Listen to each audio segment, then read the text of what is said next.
Hello and welcome to the Graeae and Disability Arts online podcast Disability and, bringing together thoughtful discussion and debate. This month, Nickie Miles-Wildin, Graeae's Associate Director, chats with actor, writer and co-founder of Graeae Theatre Company, Nabil Shaban, about Graeae turning 40 and what, if anything, has changed since then. This podcast contains some strong language.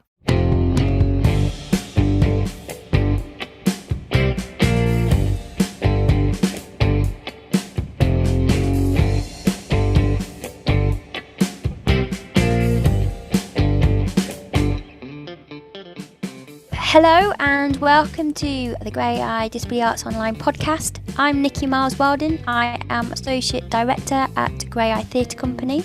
I am a white woman, bleached white hair, though I'm saying that, but you can start to see my dark roots now due to lockdown number, whatever number we're on. It's long on the top, short on the sides. I've got black rimmed glasses, piercing in my left nostril. I'm wearing a black headset, makes me look a bit and feel a bit like Britney Spears. I'm wearing a grey jumper which has got snowflakes on, and behind me is a white bookcase full of loads of books about theatre that I haven't read. And I am delighted to be joined today by the legend, and I said to him, I hold him up there high as somebody that I've really looked up to and aspired to during my career. He's co-founder of Graeae Theatre Company. It's the wonderful Nabil Shaban. Hello, Nabil. Hello, wonderful Nickie. How are you? All right. Right. So now I need to describe me. Yeah. Well, first of all, I've got glasses on. Secondly, my hair is rapidly disappearing and rapidly going grey to white. So it's pretty thin on top. I'm wearing a black top with a red sort of waistcoat. Red and black are my two favourite colours. So I'm more likely to be wearing that. And behind me, like you, I've got a bookcase. In fact, I've got bookcases on. There's kind of an angle to each other, and they're full of books, and too many of them I haven't read yet, and I've had them, some of them for 30 years, and they're still screaming at me, read me, read me, read me. And they sometimes, I like to imagine that they push themselves out and to get my attention. And I'm sure that if I was in Harry Potter land, I would be attacked every time I come into this room by all the books demanding to be read. So you co-founder of Graeae Theatre Company, and we were chatting, weren't we, before I pressed record about how, because I'm just a little bit older than Graeae. Graeae turns 40 this year, of how back in the late 70s, you and Richard Tomlinson were kind of cooking up this idea of Graeae. Yeah. And what led you to setting it up? Basically, it was the fact that I was a student at Hereward College back in the early to mid 70s. And I was mad about theatre then. I wanted to be an actor at that time.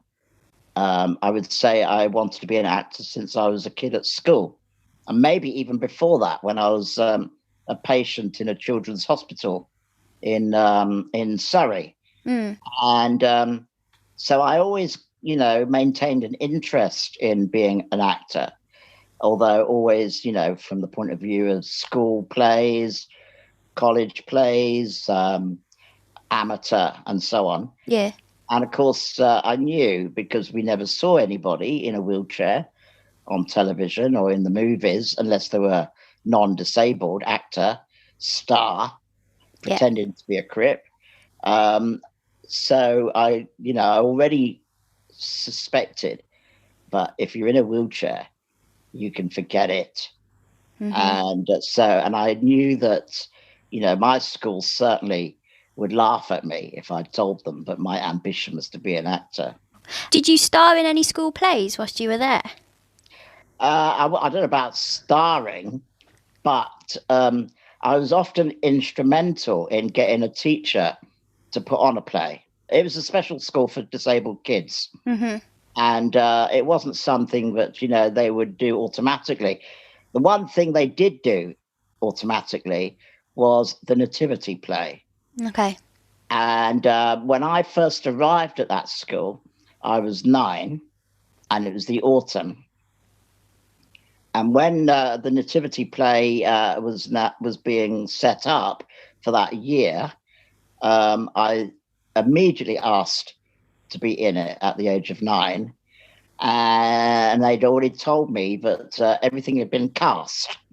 So I couldn't play Joseph or any of the kings.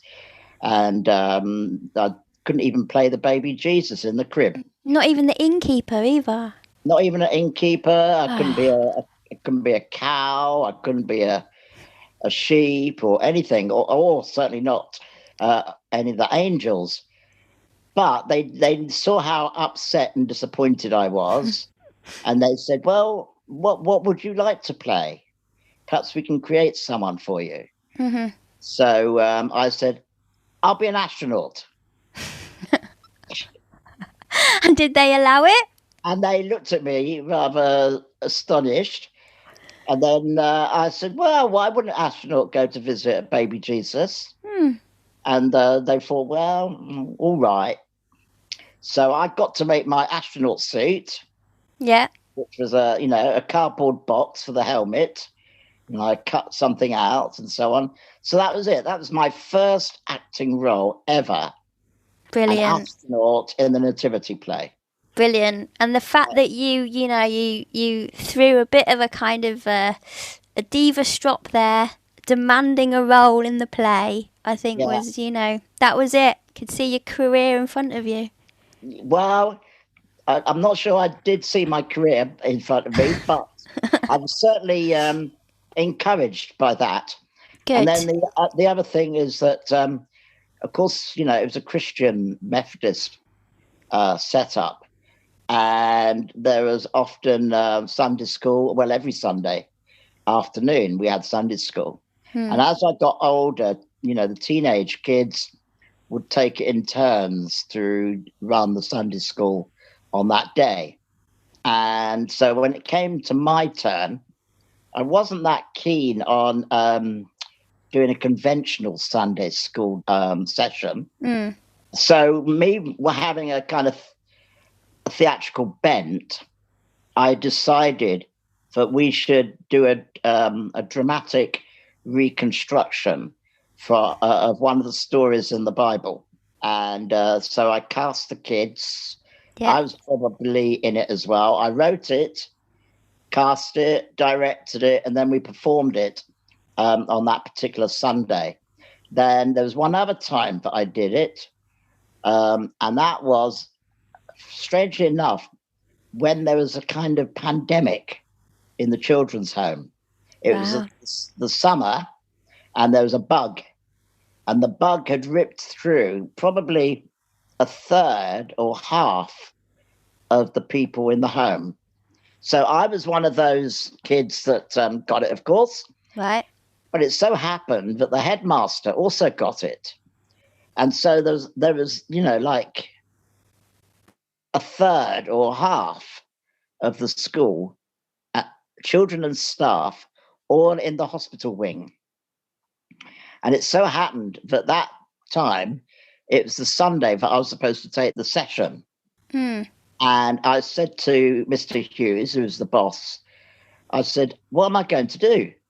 He said, "Well, why don't you create something which involves everybody?" Wow. So I searched the Bible in the Old Testament, because the best stories in the Old Testament.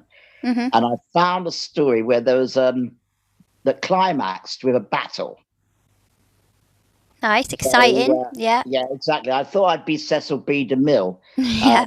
and create an epic film. Yeah. And it was a beautiful sunny day, and there was nice grounds around the hospital for everyone to do. So I wrote a little script, allocated the parts, of course, and then told people, right, you'll die at the end, and blah blah blah.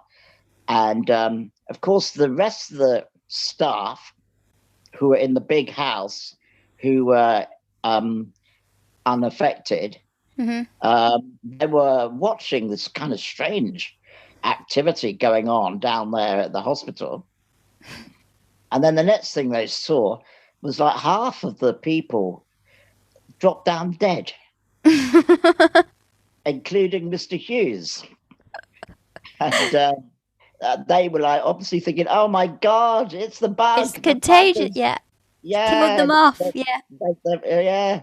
So that's one of my favorite memories of, Mr. Hughes being so game. Yeah. To go along with what I wanted to do and play the part. And secondly, we scared the shit out of the staff that hadn't got the virus, and thinking that we had all died. All just gone. Fantastic. Yeah. Yeah. That's the kind of audience response you want, isn't it? It is, absolutely. So taking forth these skills then, so you knew that you'd got into drama, you'd got into writing and directing. When you were at Harewood College and you met Richard, tell us about how that partnership happened. Okay, well, just before that, because unfortunately I didn't go to Harewood from the school. Okay. At that time, Harewood hadn't been created. Right. And all that was available to me was a sheltered workshop. Okay. Which I hated. And I call it to this day the dump. Okay. Because I considered it a dumping ground. So I left Penhurst, the children's home, not having anywhere to go. And the thing was, I had to go somewhere that was a minimum of 3 years. Because there's a funny thing, but local authorities, when you cease being a kid, they needed, before they could be responsible for you, you had to be in their catchment area for 3 years. Anything less than that, no one would have to take responsibility for you. Yeah. And because of the school thought, well, what can we do with Nabil? He's fairly bright, but he hasn't got much of a future, really. I think probably the best thing would be to sticking him in some kind of workshop, a residential workshop, and he could stay there for the rest of his life. Now, I didn't want to do that, and I kept saying no. And I said, look, I want to do O-levels and A-levels, and I want to do art. Because that was the other thing that I seemed pretty good at, was artwork, painting and drawing. And, of course, there was no way I could talk about being an actor. That was totally out of bounds. Yeah, off the scale. Yeah, so, and I didn't dare say that to anyone, except one man, one guy. And he was working in the home as a carer in my final year in the home. A young bloke, Scottish Glaswegian fella. He was probably, actually, I was 16 and he would have been maybe 18. Okay, so not that much older. Exactly. So we were best mates, really, except that he was in authority and I was, his junior. And he saw how miserable I was about going to the dump. And he said, so what else would you rather do then? What do you want to do? What are your ambitions? I said, well, I want to be a writer. I want to be an artist. I want to do, painting and drawing and so on. And he says, yeah, well, you could do all that, nothing to stop you being a writer and that. And I said, yeah, but, I haven't got the skills for that. And anyway, what can I write about apart from making up stories, and which other people can do as well as me. So, and then he says, so what else do you want to do? And I says, well, don't laugh at me, but I want to be an actor. And he didn't laugh. And he says, well, why can't you be an actor? I said, don't be silly. How can I be an actor? He said, why not? I said, I'm in a wheelchair. No, you can't be an actor if you're in a wheelchair. When was the last time you saw someone in a wheelchair that was a real disabled person? And he said, well, there's Michael Flanders. I says, yes, there is Michael Flanders, but he's more of a singer. He's a sort of comic, vaudeville kind of performer. And that's not what I want to do. I know I did try to sing once. And he used to write, funny songs, Mud, Mud, Glorious Mud. And I Don't Eat People, which was the cannibal song. But, and I hadn't a clue how he made it to be a performer. So anyway, he suggested that I write to Flanders. And see what advice he had. So I did do that. The other thing he said, and I said, anyway, I've got to go to drama school, to be an actor. And I said, no drama school would accept me as a student. He said, how do you know? I said, they wouldn't. He said, why not? I said, because they wouldn't want a person in a wheelchair as a student. He says, how do you know? Have you asked them?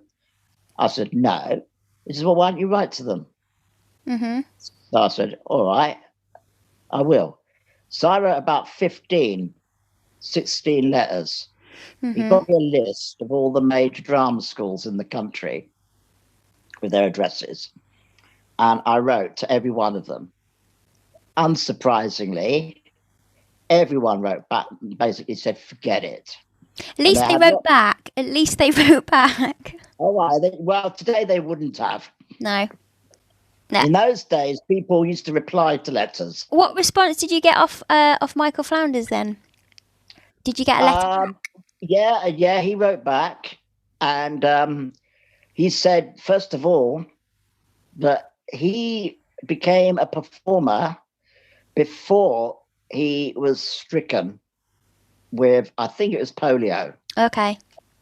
And because he already had a track record as a performer, he was able to get back into it, albeit in a much reduced capacity. Right. But because he was always, a comedian, a singer, wrote songs, comical songs, and he was able to create, with him and his non-disabled friend, Donald Swan, they were able to create a demand. And that was one of the key things that he said to me. He says, if you want to get into showbiz, you've got to create a demand for what you have to offer. So basically, you need to do something that's unique. Yeah, a USP, unique selling point. Yeah. And one of the things that, he said, you won't be able to get into drama school. You can forget that. At the way things are. Secondly, you're not going to be able to do Shakespeare, etc., because everyone is very conventional, and they're unlikely to rethink any of the mainstream plays and create and have characters that don't look like the way they've always looked. They're not going to let you play Hamlet in a wheelchair. And anyway, to play Hamlet, you've got to have first gone to drama school. And you can't get into drama school because they won't have you because you're disabled. So what you have to do is write your own stuff. Write things which only you can do. So create stories that are unique to your experience. Now, I'm like a 16-year-old, 17-year-old, and I'm like thinking, but I haven't had any experience. Yeah. I know nothing. How can I write anything that could be different to anything else, to whatever's going on at the moment? So I was still writing, but I was writing adaptations of stuff. Yeah. And I kept sending them to him. And he kept saying, look, they're okay, but anyone can do that. Anyone can write a radio adaptation of this story or that story. Why would they want yours? You know, there's nothing unique in what you're doing. And he says, and stop writing these stupid biblical stories, you know, Yeah. etc., etc.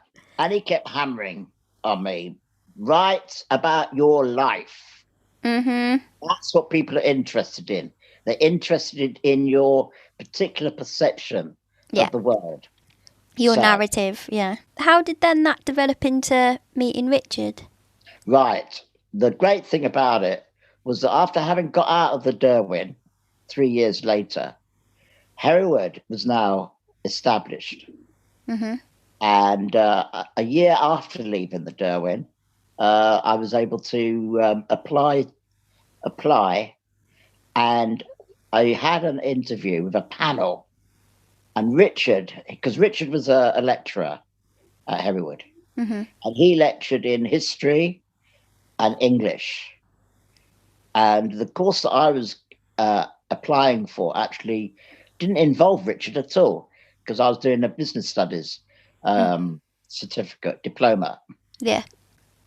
And but he was nonetheless on the interview panel because his main concern, apart from lecturing in his particular subjects, was extracurricular activities. And it turned out that he had a little drama group that those students that were interested could go to in the evening. And so when I went for the interview panel, and there was maybe 5 members of staff, probably including the principal or vice principal. Richard, he said, now I see from your application form that you like theatre, that you like acting and so on. And I says, yeah, I do. And he says, so what have you done as an actor? I says, well, only school plays. And I then told him about what I'd done at the Derwent, at the Stump, and so on. He says, oh, right, okay. And he says, well, I've got a little group. And if you were to be offered a place here, would you be at all interested in joining my group in the evenings? I says, of course I would. Try and stop me. And he laughed at that. And then, so there we are. Had the interview, and then, you know, a few weeks later or whatever, I got an offer to go there. So I went to Hereward, and I was there for 2 years. Now, so when I arrived, you know, I badgered, it was more likely me badgering Richard. Him badgering me. So I probably knocked on his office. He was actually, he and his wife and daughter were live-ins. Okay, yeah. So, you know, he couldn't escape us. So in the evening, I probably knocked on his door. I says, hey, what about this drama group you've got? I was there to get involved in the next show from the outset. And that was called Ready Salted Crips. And we, at Hereward, I don't know if we invented that term, but it was brand new. It was hot off the press. And we were calling ourselves Crips. And I suggested, when Richard wanted to do another sketch show, and wondered what we should call it, because he didn't like Never Mind You'll Soon Get Better, or call it Never Mind You'll Soon Get Better 2, or anything like that. I said, well, why don't we call it Ready Salted Crips? And he went for it. That show proved to be very popular at Hereward, and we took it on tour around the county of Warwickshire to you know, quite a varied set of venues, Mm-hmm. schools, old folks' homes, colleges, etc., even a proper theatre, Mm-hmm. which lent itself to the local amdrams and so on. Mm-hmm. And Richard and I were actually amazed at how people loved it. Brilliant. Most of the audiences were non-disabled, and we realised that there was actually a thirst for something like what we were doing. People wanted to see disabled people Mm-hmm. in an affirmative position, in a Mm-hmm. positive, constructive situation. They were curious about our lives. They were curious about how we perceived their world. And often they were shocked. They were shocked by our sarcasm, our cynicism, our anger, Mm-hmm. and so on. But at the same time, they felt they deserved. There was a kind of masochistic attitude amongst a lot of the non-disabled audiences, and so this really excited me and Richard. And by the time I was only at Hereward for 2 years, my course was coming to an end, and Richard actually was leaving Hereward, and he was going off to the States. Before we parted ways, Richard said to me, "How did you fancy the idea of setting up a theatre company of disabled people?" And I said, "Well, yeah, sounds like a good idea, but I don't know how we're going to do it.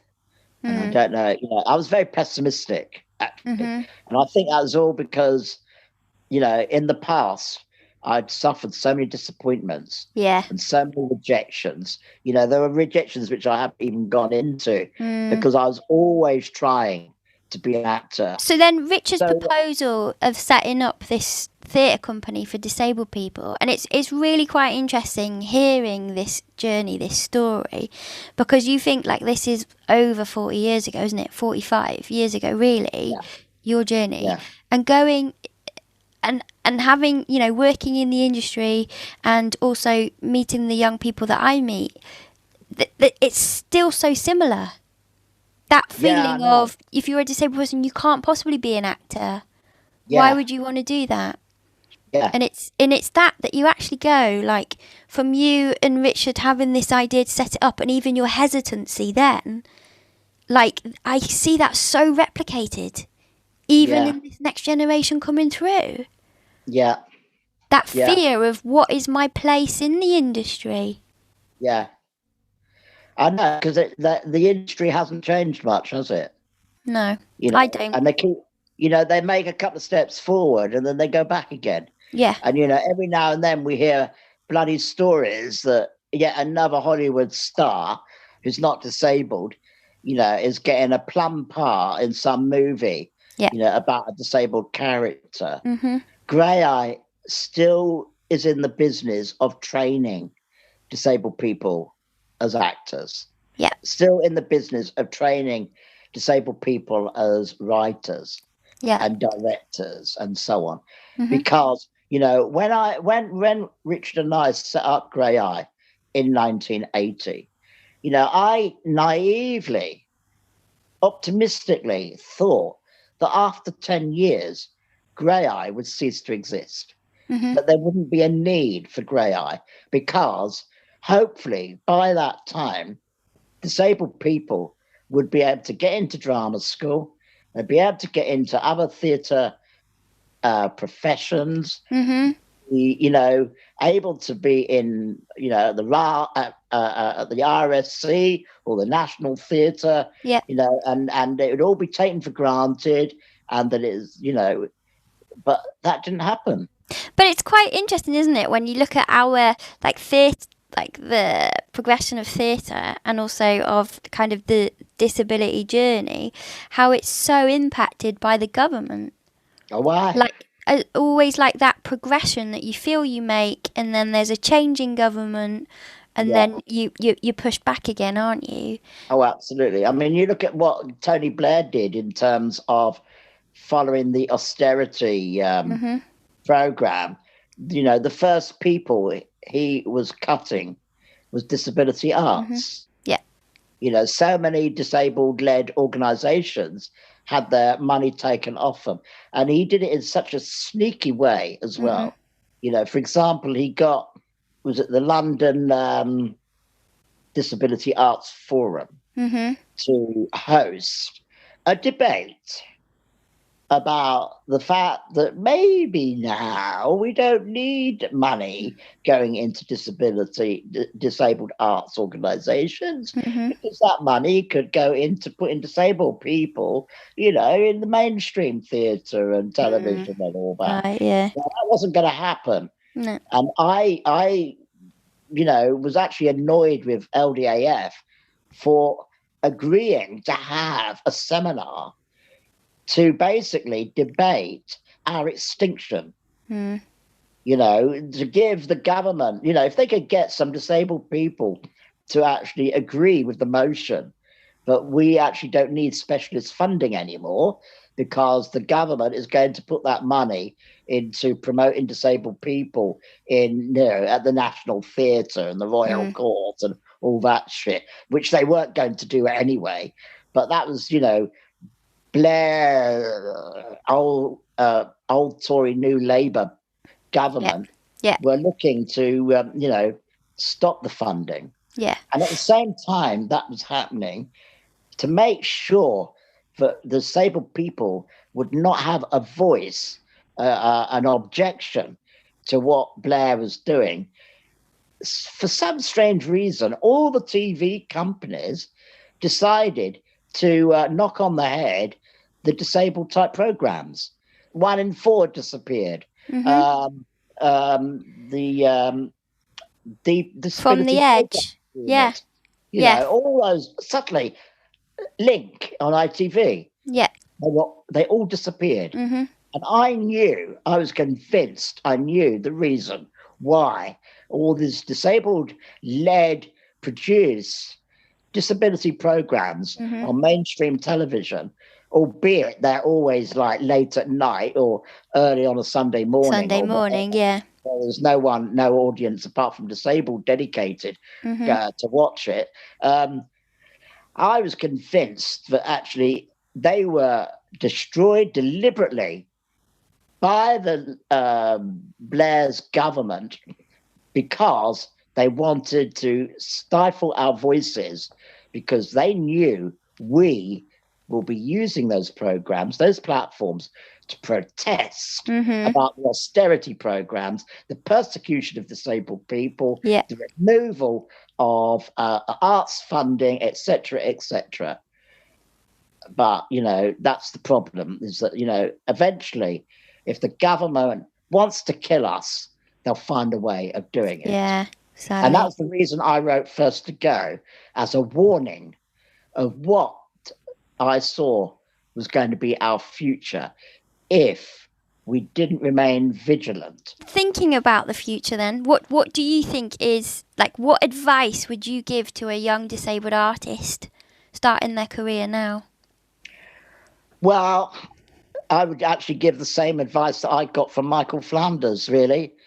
Write your stuff. Create a demand for yourself, because the chances are drama schools are still not taking on disabled people on the basis of their talent. The theatre profession, the TV profession, the whole entertainment industry. And that's the problem. We call it an entertainment industry, which immediately turns it into a capitalist kind of notion, a setup. It's all about commerce. Yeah, money. And the problem is that, Thatcherism and then Blairism in Britain turned their back on art for art's sake, right? There was a time when the BFI, the British Film Institute, before Tony Blair fucked it up, was into making movies that were different, that were experimental, that were artistic, that allowed people like Derek Jarman, to make films, and, Mike Lee, and, loads of other people who felt that it was okay to, and Ken Loach, okay to sort of make issue-based movies, or movies that were not necessarily straightforwardly narrative, and so on. So really, it is that advice to those aspiring artists to write your own material, and not only write your own material, but get your mates together and perform it. And do it, because the only way we're going to do it, the thing is, we have to keep reinventing the wheelchair, because if we relax in any way, it'll be taken from us again. We can't afford to be complacent. No, we can't. So we have to keep creating. The Liz Carrs and the Lisa Hammonds. And the Nickie Wildin and the Matt Frasers and so on. Because if we don't keep creating them, then the cause will die again. We got to keep the movement going. Keep the movement going, and you've got to keep being angry. As well, and you've got to go on. So write the stuff, and don't ever compromise with it, and don't give up. Don't give up. In a way, the great thing about YouTube, although, and the way the technologies have made the things more accessible and cheap. Cameras. Everyone. You can make a movie with a smartphone. And you've got good editing facility and so on. And although, the audience is on YouTube. I mean, I've got a YouTube channel with about 200 videos on, but I don't get many people looking at it. You will now after the podcast. Maybe. But, the thing is, YouTube now is oversubscribed. There's like millions of videos on there. It's hard to choose. But nonetheless, it's still possible for independent, disabled actors and filmmakers and writers to put their material together and make something and get it out there. That didn't exist, 10, 20 years ago. No. So we just have to take over whatever media platforms there are and just push our material out. Keep our voices being heard. So I suppose then, do you honestly think, I'm intrigued by this, you honestly think in 40 years' time we will be at a place where we won't need Graeae? I'd be surprised if we were in such a place. Sadly. But is that what I hope you will prove me wrong. Nabil, it's been an absolute joy talking to you this afternoon. It's really engaged me in our history even more so than what I was before. And I just wish there was a feeling like the movement has moved on. But, as you keep saying, we just have to keep pushing it and making sure our stories are out there. Thank you. No, thank you. Thank you, Nabil.